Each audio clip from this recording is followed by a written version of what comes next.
On 25th June 2024, the Bank of Ghana, in a notice, announced amendments to the rules of advance payment for imports of goods and services.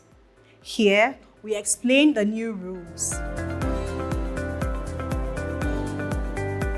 When the Foreign Exchange Act 2006, Act 723, became effective in December 2006, the Bank of Ghana issued operational guidelines to implement the Act. Under this new Act, small-scale trade importers were permitted to undertake imports up to $25,000 per transaction without initial documentation. Importers were required to submit documentation covering the clearance of goods. One of these documents is the Customs Entry Form, also known as C-12, which was to be submitted no later than 3 months after the transfer had been effected.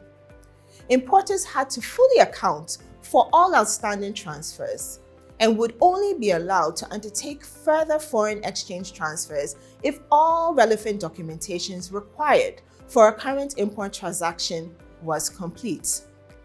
On the 13th of June 2014, the Bank of Ghana released, through a press release, reviewed the recent foreign exchange measures.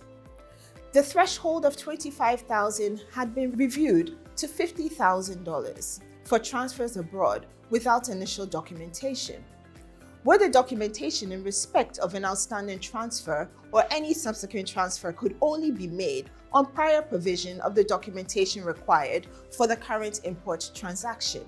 On the 25th of June 2024, 10 years later, Notice number BG/GOV FMD/2024/42 was issued. And this was issued in light of the current business climate and current economic conditions of the country.